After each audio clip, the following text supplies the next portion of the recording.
Olá, pessoal! Vamos tratar aqui de uma questão sobre separação de misturas. Vamos ao enunciado, então?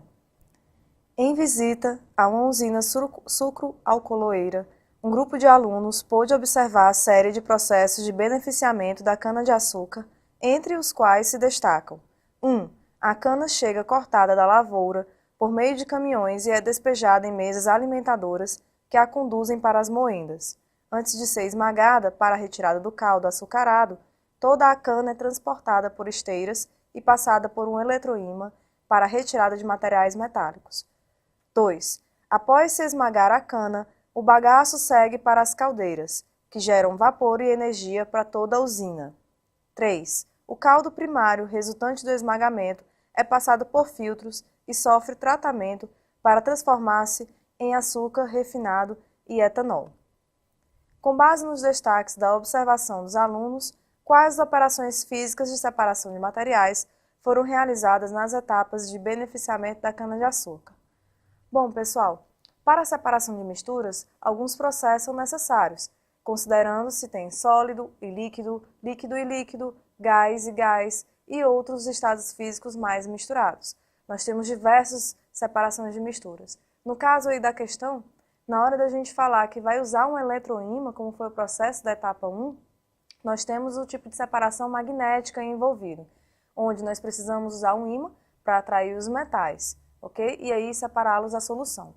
No 2, onde nós vamos precisar moer o bagaço, nós temos aí a extração do caldo de açúcar, ok? E no 3, nós temos aí, para retirada do caldo, a filtração, processo de filtro, de uso do filtro.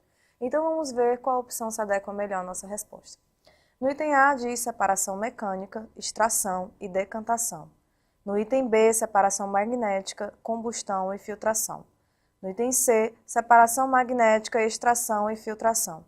No item D, imantação, combustão e peneiração. E no item E, imantação, destilação e filtração. Como a gente viu, a melhor opção aí seria o item C, onde nós temos separação magnética, no caso do 1, extração no caso da etapa 2 e filtração no caso da etapa 3. A nossa questão agora trata sobre biotecnologia. Vamos fazer a leitura do texto para que a gente consiga resolver essa questão. Há milhares de anos, o homem faz uso da biotecnologia para a produção de alimentos como pães, cervejas e vinhos. Na fabricação de pães, por exemplo, são usados fungos unicelulares, chamados de leveduras, que são comercializados como fermento biológico. Eles são usados para promover o crescimento da massa, deixando-a leve e macia. O crescimento da massa do pão, pelo processo citado, é resultante da... Então, pessoal, ele quer saber nessa questão como que se dá o crescimento da massa do pão. É interessante que a gente mencione que isso aqui é uma fermentação alcoólica. Então, vamos deixar claro aqui, ó. Fermentação alcoólica. E o que acontece? A equação geral da fermentação alcoólica é o quê? É uma molécula de glicose que vai gerar 2-etanol mais 2 moléculas de CO2 mais 2 ATPs. Então, nessa equação, nós temos que o etanol é o produto principal. É uma fermentação alcoólica, então o etanol é o produto principal. Além do etanol, nós temos o rendimento de 2-ATP, o rendimento energético, e também a liberação de gás, que é o gás carbônico, 2 moléculas de CO2. Então, durante o crescimento da massa, essa aeração vai ser promovida justamente pela liberação de gás, por bolhas de gás. E no caso desse processo, o gás formado é o gás carbônico. Então vamos analisar alternativas para a gente fazer a nossa escolha. O crescimento da massa do pão pelo processo citado é resultante da alternativa A, liberação de gás carbônico. Nessa questão, o tema é biotecnologia, um tema bastante recorrente no Enem. Vamos ler o texto para resolver a questão. A terapia gênica, uma promessa da biotecnologia moderna, consiste na cura de defeitos genéticos pela introdução de genes normais em células de indivíduos doentes. Algumas metodologias em estudo utilizam retrovírus modificado como veículo de introdução do gene desejado.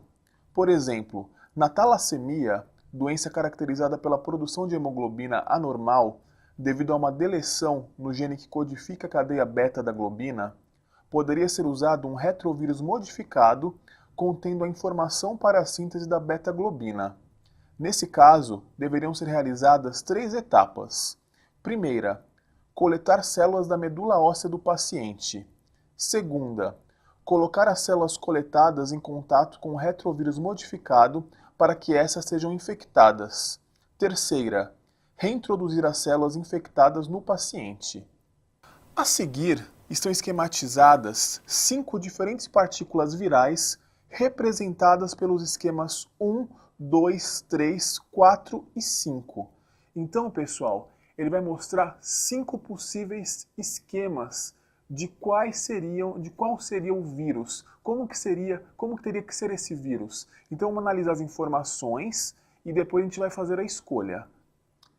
X representa o trecho de ácido nucleico viral que codifica as proteínas necessárias para a formação de novas partículas virais no interior da célula hospedeira.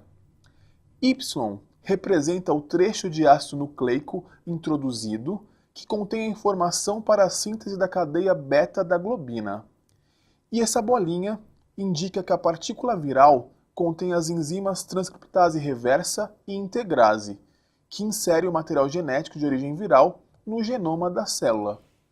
Então, pessoal, nessa questão ele vai pedir exatamente isso. Indique qual dos retrovírus modificados apresentados nos esquemas acima seria o mais indicado para ser usado nesse tratamento. Então, vamos aqui analisar esses 5 esquemas. O que é importante que se tenha para combater essa hemoglobina normal, para resolver esse problema? Nós precisamos, sem dúvida nenhuma, do trecho Y. Por quê? Porque esse trecho Y que contém informação para a síntese da cadeia beta da globina. Então, o trecho Y é indispensável. Então, vamos ver quais que tem o trecho Y desses 5 esquemas.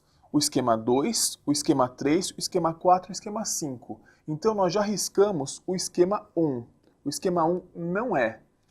Então, a bolinha indica que a partícula viral contém as enzimas transcriptase reversa e integrase. Então, pessoal, essas enzimas são muito importantes, porque é um retrovírus. A transcriptase reversa vai fazer o quê? Vai transformar RNA em DNA. E a integrase vai integrar o material do vírus à célula hospedeira. Então é necessário que essa bolinha que indica a presença de enzimas esteja presente. Então vamos ver quais os esquemas que tem essas bolinhas. Nós temos no esquema 2 e no esquema 4. Então não pode ser o esquema 3 nem o esquema 5. Então ficamos no esquema 2, que tem X, Y e a bolinha, e o esquema 4, que é o Y e a bolinha apenas. Nesse caso, pessoal, o fragmento X não deve estar presente. Por quê?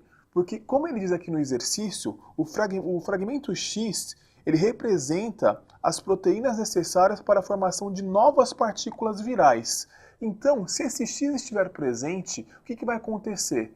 Esses vírus vão se replicar e vai causar danos para a célula hospedeira. Então não é interessante que esse fragmento X esteja presente. Então, nesse caso, feito todas as considerações, a gente viu passo a passo que o esquema correto tem que ter o fragmento Y e a bolinha. Então, não pode ser o esquema 2, ficando apenas a possibilidade do esquema 4, alternativa D. Essa questão aborda a biotecnologia, um tema que cai com bastante frequência nas provas do Enem. Vamos analisar o texto para que a gente consiga responder a questão. Biofábricas a pleno vapor no país. Na ficção, os lançadores de teia do Homem-Aranha são um prodígio da ciência. Na vida real, porém, ainda buscamos uma forma de produzir teias sintéticas, resistentes e flexíveis a custo razoável. Um grupo de pesquisadores brasileiros pode ter obtido resultados importantes nesse campo. A partir do DNA de aracnídeos brasileiros, eles produziram biopolímeros que poderão ser aplicados a produtos tecnológicos no futuro. Os pesquisadores analisaram o genoma de 5 aranhas brasileiras para identificar os genes expressos nas glândulas responsáveis pela produção e pelas características da teia. Bactérias Escherichia coli foram geneticamente modificadas para receber as sequências selecionadas e passaram a atuar como biofábricas capazes de sintetizar os polímeros desejados. A técnica citada no texto refere-se a... Então, pessoal, o que esse texto fala? O que ele aborda? Vamos voltar aqui só para a gente sublinhar o ponto importante para a gente saber. Ele fala que os pesquisadores analisaram o genoma de 5 aranhas brasileiras. Depois disso, o que foi feito? Bactérias Escherichia coli foram geneticamente modificadas para receber as sequências selecionadas. Então, o que eu tenho? Eu tenho que, a partir das sequências encontradas nas aranhas, eu transportei para a bactéria. Então, o que eu fiz? Eu peguei um fragmento de um organismo e introduzi em outro organismo. Então, eu peguei o DNA de uma espécie e passei para outra espécie. Toda vez que eu tenho essa transformação, eu estou falando sobre transgenia, quando eu pego um DNA de outra espécie e introduzo em outra espécie. Então, nesse caso, a alternativa correta seria B, transgenia. Resolver uma questão que vai tratar do assunto de energias renováveis. Vamos ao enunciado, então? Uma grande cidade, desejando obter uma forma de energia renovável, realizou um estudo sobre o seu potencial energético e os impactos ambientais desses projetos em sua região. Nessa cidade, há diversas quedas d'água, chove bastante e ocorrem rajadas de vento fortes e inconstantes. Além disso, ela não é costeira. Sabendo que essa grande cidade tem recursos financeiros para a construção de qualquer um dos projetos abaixo, qual a melhor fonte para essa cidade? Item A, nuclear. Item B, eólica. Item C, maremotriz. Item D, hidrelétrica. E item E, solar. Bom, pessoal, a gente deve observar o que o enunciado trouxe para a gente. Eu preciso de uma fonte renovável. Porém, essa cidade ela não é costeira, o que já elimina o item que fala de maremotriz, onde eu só posso usar esse tipo de energia em cidades costeiras. Outra, se é uma cidade em que chove bastante, eu elimino a energia solar. Não dá para colocar a energia solar aí se chove muito, né, gente? Também vou eliminar o item que fala de energia eólica, porque eu tenho ventos inconstantes. Como eu vou usar a energia eólica? E também elimino o item de energia nuclear, uma vez em que, para se usar energia nuclear, não seria uma energia assim tão confiável para essa cidade, onde a gente não sabe se tem o material nuclear necessário. Logo, se eu falo de grandes quantidades de volume de água, o melhor item a ser colocado aí seria a hidrelétrica. Então, vamos ver a opção a ser marcada? Logo aí, observando o A com nuclear, o B com eólica, C maremotriz, D hidrelétrica e E solar, a gente deve marcar o item D de dado, portanto. Vamos agora resolver uma questão que vai precisar de conhecimentos acerca de anticorpos e antígenos. Vamos então ao enunciado. Vacina contra esquistossomose. A candidata a uma vacina que poderá proteger os seres humanos da esquistossomose passou na fase inicial dos testes clínicos. Totalmente desenvolvida no Brasil, ela tem como alvo o verme Cistossoma mansoni, que provoca a doença. A esquistossomose atinge cerca de 7 milhões de brasileiros e 200 milhões de pessoas no mundo, principalmente na África. Outros 800 milhões estão expostos ao risco de contrair a enfermidade no planeta. A vacina foi desenvolvida na Fundação Oswaldo Cruz, Fiocruz, do Rio de Janeiro, sob a coordenação da médica e pesquisadora Miriam Tendler, que esteve à frente do estudo por 30 anos. O imunizante usa um antígeno para neutralizar o ataque do parasita no corpo humano. O antígeno é uma proteína chamada de SM14 e foi escolhido em 2014 pela Organização Mundial de Saúde, OMS, como um dos projetos prioritários no mundo para doenças que atingem as populações mais carentes. Com base no que foi abordado para que o indivíduo possa ser imunizado com a vacina contra o Schistossoma mansoni, torna-se necessária a inoculação. Bom, pessoal, quando a gente fala de vacina, a gente está falando de uma substância que vai entrar no corpo a fim de que possamos nos imunizar. E como é que ocorre essa imunização?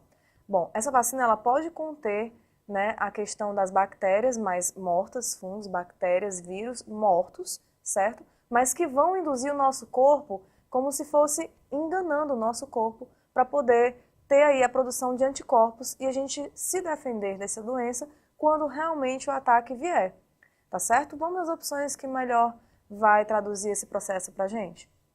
No item A ele diz, dos antígenos SM14 para que sejam reconhecidos pelo corpo e induzam a produção de anticorpos específicos. Item B, dos vírus ou das bactérias vivas para provocar a doença de forma branda dessa maneira, o corpo imunizado produzirá anticorpos específicos. Nós já vimos que não pode se usar bactérias vivas ou vírus, e sim eles estando mortos. Item C, de um medicamento eficaz no combate à doença já instalada. Bom, não pode, se a gente já está com isso instalado, não é necessária a vacina. Vamos ao item D. Do soro obtido através do sangue de animais, como os cavalos, criados em laboratório onde recebem grande quantidade de antígenos. Isso não é interessante de a gente obter soro de sangue de animais, isso não vai estimular o corpo da gente. E no item E, do plasma, retirado de pessoas que já tiveram a doença, para que o corpo produza antígenos e anticorpos específicos. O que a gente tem que produzir é anticorpos e não os antígenos. Portanto, a gente acha a melhor opção o item A, onde ele já afirma em que temos que ter os antígenos entrando no nosso corpo para induzir a produção dos anticorpos. Portanto, gente, opção correta, item A.